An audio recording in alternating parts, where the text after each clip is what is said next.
My name is Melinda Chuchinzi, student ID 243FU24240Z. Learning legal history is vital as it provides a basic understanding on the country's legal system. It provides insight on how the laws were developed back in the day and how it has evolved over time to adapt with changes in modern day society. Malaysia's legal framework is unique as it experiences the influence of English common law, Sharia law, and the local customary law. The English law can be said as the backbone of our country's legal system, as it governs most aspects of public and private law. Till this day and age, even with our own legislations in place, the English law is still referred to when there are gaps in our own laws. Where some matters are not covered, the English law is then applicable. On the other hand, Islamic law is based off the Quran and Hadith. The law is only applicable to Muslims in matters pertaining familial laws, inheritance, and of one's decorum. An example of bad decorum is theft, and the Quran clearly states that the punishment for theft is the severing of hands, which can be seen by referring to chapter 5, verse 38 of Surah Al-Maidah of the Quran, which states that the thief, the male and the female, amputate their hands in recompense for what they have done as a deterrent from Allah, and Allah is exalted in might and wise. Besides that, Malaysia's customary laws are somewhat uncommon and unique as it is rich in culture and tradition due to our country's varied demographics and population. An example would be the Malay customary law, which can be further subdivided into Adat Perpati and Temenggung respectively. The practice of Adat Temenggung can be seen as early as during the Malacca Empire. For example, during the Malacca Sultanate, the line of succession follows the practice of Adat Temenggung, as it is clear that only male heirs are eligible to assume the throne. When learning legal history, the Malacca Empire is a vital component as it is the predecessor of our country's modern-day legal framework. And it also shows the local set of laws in place and in usage by the locals at the time before the interference of British during the colonization of Malacca.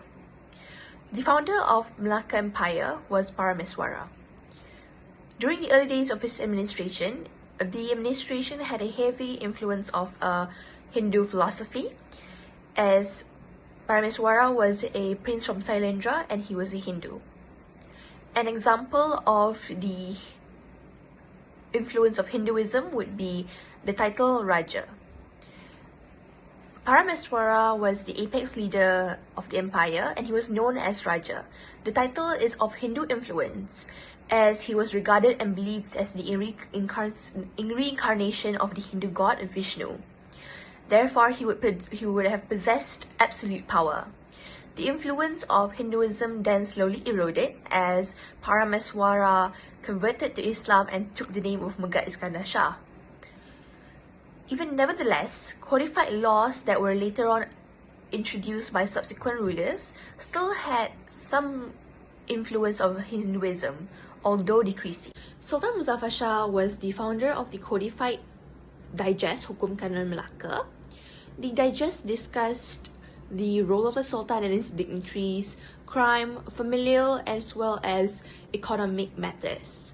The digest contained 44 chapters, most of which based off the patriarchal law of Adat Temenggung, and 18 of which provided penalties under the Islamic law. And some articles were stricter than Islamic law itself based off local adapt and tradition. Local traditions believed that some punishments involve physical discomfort to an extent bodily torture or harm, so that the offender would not repeat the mistake and would repent. An example of punishment pertaining to Islamic law would be Article 7.2 of Hukum Kanun Melaka, states that the conviction of stealing, the penalty would be the severing of hands. This can be seen by referring to chapter 5, verse 38 of Surah Al-Maidah in the Al-Quran, which states that the thief, the male, the female, amputate their hands in recompense for what they have done as a deterrent from Allah, and Allah is exalted in might and wise. This clearly shows that Article 7.2 in the Hukum Kanun Melaka clearly follows the Islamic law stated in the Quran. Nakoda is a captain on board a ship during sea voyage and is regarded as king at sea. During the administration of Sultan Mahmud Shah, there were no codified laws that governed maritime activity. And seeing that the Malacca Sultanate was a leading empire in the Malay archipelago and had a bustling entry port, such codified laws were needed. Nakhoda Diri, Nakhoda Jenal, and Nakhoda Sahab drafted a suitable set of laws that would be of usage at sea and presented them to ruler Sultan Mahmud Shah. Ultimately, the ruler gave his blessings and the digest was named Undang-Undang Laut Melaka. It was a regulation of maritime law and contained 25 chapters based on the patriarchal law Adat Temenggung, and it had lesser Islamic influence as it only contained one chapter pertaining to Islamic law, compared to its counterpart, Hukum Kanun Melaka, which had 18 chapters pertaining to the law. The digest governed matters concerning regulations at sea, which were commercial transactions, prohibitions and duties of the sea captain, which were the Nakhoda and his dignitaries, the Malim, the Jurubatu and the Jurumudi. Some other content of the digest were duties and responsibilities of various members on board a ship. Besides that, rules pertaining sea voyage and trade, and penalties for criminal offences committed on board the ship. Article 7 of Undang-Undang Laut Melaka was a list of offences that carried the death penalty, of which were passengers who disobeyed the captain, passengers who plotted amongst themselves to betray the captain and his dignitaries, passengers wearing a keris where other passengers on board were not as armed, and passengers who committed nuisance on board to the extent of disturbing others. Hi, my name is Stephanie and I'm going to introduce the British administration and colonization and influence of COJ, Charter of Justice, to Malaysia. The British started the establishment of the British administration in Penang in 1786. The Legasi of Penang is the British first attempt to administration in Malaysia. The case of Rigus of Dullah in 1835, the residents, religious and customs were declared by the courts to exception to the ordinary applicability of English law. The introduction of Charter of Justice that led to the application of England law in the legal system. The case related is Afo and Kahim, 1797. The most important management in Malaysia is Royal Charter of Justice, referred to as the First Charter of Justice. The case of Camus and Thomas Bassett in 1808, the judge found that English law was not specifically established by the Charter, but Penang now had English law according to the judiciary interpretation of its provision. After Malaysia joined the Straits Settlement in 1826, English law was formally introduced with the adoption of the Second Charter of Justice. The Court of Judicature of Prince of Wales Island, Singapore, and Malacca was the new name given to the court. The Third Charter of Justice, adopted in 1855 to address systemic flaws. It enabled the reorganization to the entire judicial system. Each court has their own recorder and registrar.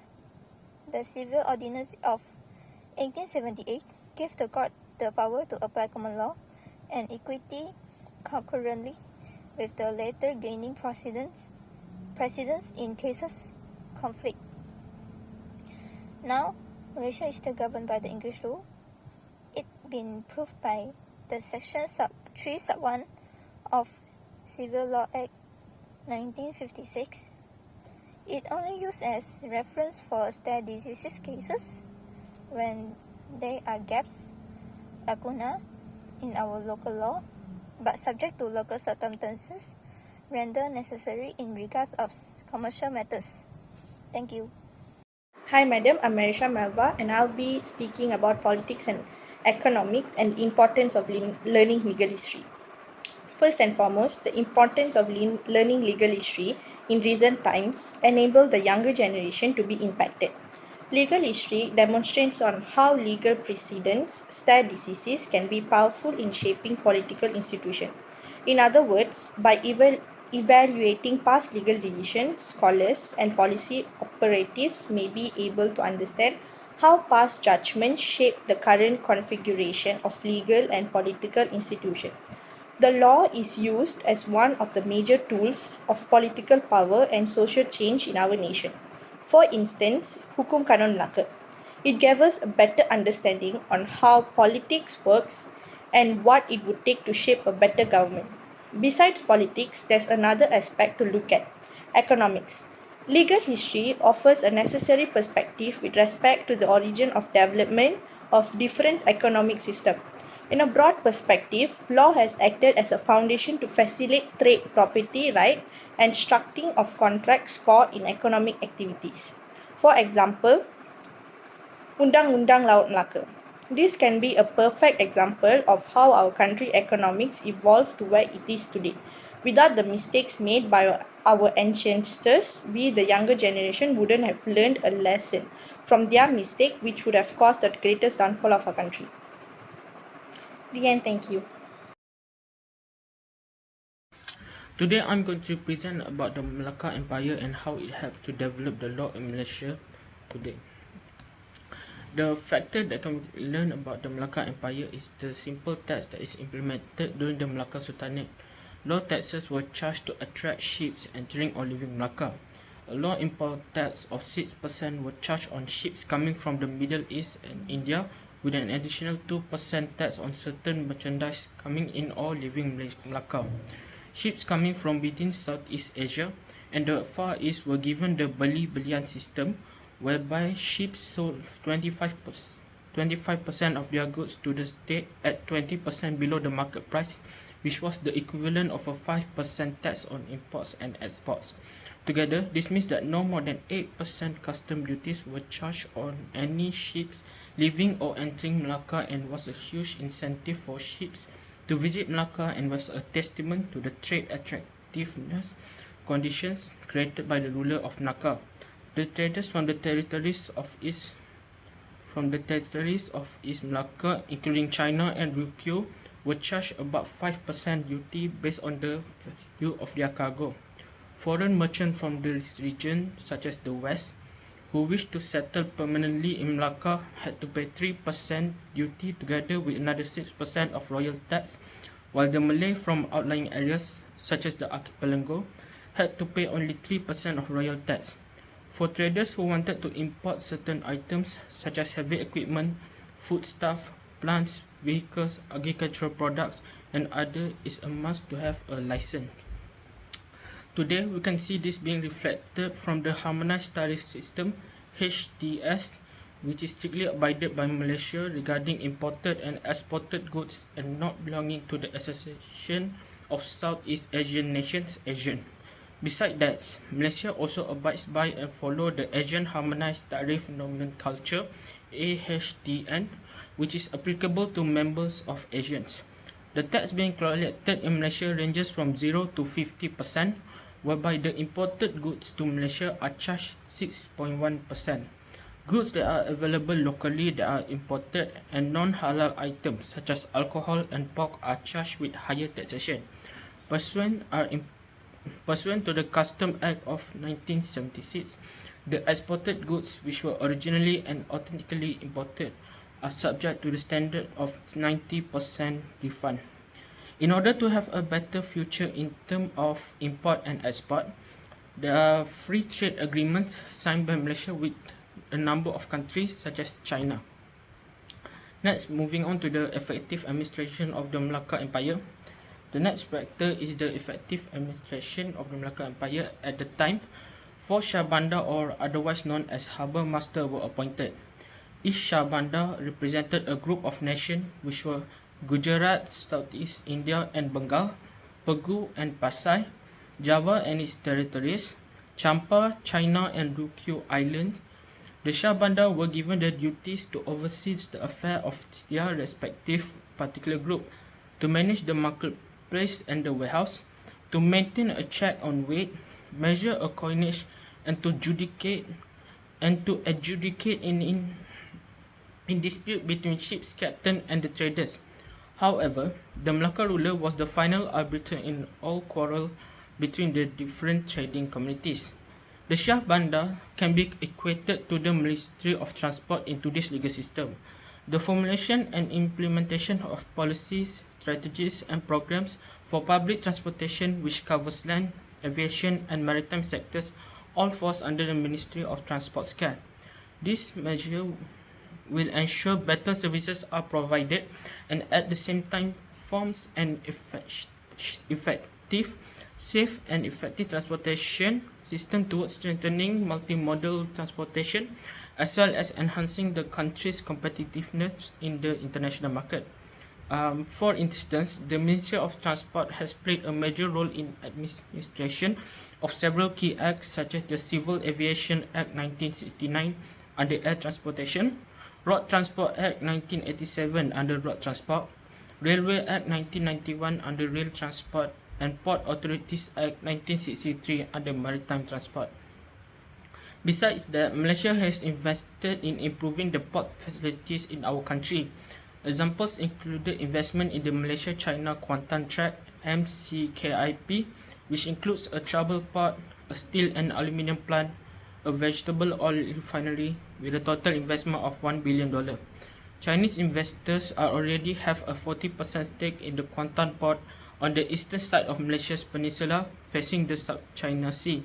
This port is currently undergoing expansion to supply ships up to 150,000 tons of deadweight. An investment of 750 million from the private sector and 250 million from the government. Major port expansion is being undertaken by IJM Corporation Berhad. It is a corporation which owns 60% of the Kuantan. Hello, my name is Muhammad Adam Ranish Bama Afendi. My ID number is 243FU24250. Today, I will be presenting about judicial development and its impact on modern law in Malaysia. This topic has 6 subtopics, which highlights the historical evolution and its impact on the legal framework in Malaysia. During the British colonization period, the British introduced the English common law in the Malay states, such as the Charter of Justice that was introduced in Penang, one of the state settlements. Additionally, the Privy Council in London served as the highest court of appeal, shaping many of early judicial decisions. This period established a strong basis for Malaysian legal system, although it was heavily influenced by British practices. After Malaysia gained its independence, many changes were made to make sure that the government and the way they administrate the country is separated from British influence. One of it is the abolishment of appeals made to Privy Council so that they can establish the federal court. This transition was crucial in ensuring judiciary in Malaysia is independent from the British influence. After federal court was established, the federal constitution became the legal foundation in upholding the fundamental rights in Malaysia. Notable cases such as Siva Rasa Rahsia and Badan Program Malaysia, where it reinforced the principle of freedom of speech and equality, ensuring they align with modern values. Judicial review plays a vital role in shaping Malaysia's legal system. It ensures that legislative and executive actions align with federal constitution. As example, in public prosecutor against Datuk Seri Anwar Ibrahim, the courts demonstrate their role in maintaining the rule of law and protecting constitutional integrity. Malaysia is also unique for having multiracial and multi-religious society living in one country. This differentiates Malaysia from other countries as in also affecting the legal system. One of the examples is the Sharia courts, where the Islamic law applied to the Muslims, such as in Islamic family law or in marriage law. This shows how judiciary has adapted to diverse culture and religious practice in Malaysia, as it operates within the framework of broader legal system. Lastly, This judiciary development has profound impact on Malaysia's modern law. They've strengthened the rule of law, enhanced the protection of fundamental rights, and provided tailored legal solutions for Malaysia's unique demographic. This shows how Malaysia has gone a long way and shows that Malaysia can stand on their own as a country with independent judiciary. In conclusion, understanding Malaysia's legal system is vital to appreciate the evolution and development of the legal system and how far it has come. From Malacca Sultanate, where Islamic influence, local customs, and Hinduism tradition was integrated in the law, such as Hukum Kandung Melaka and Undang-Undang Raut Melaka, to the British colonization period, where English common law was integrated and become the foundation to the modern law in Malaysia. This has shaped the nation's legal principles and administrative net framework, taxation system, and governance, while balancing economic and political stability with diversity of cultural and religious practice. Thank you.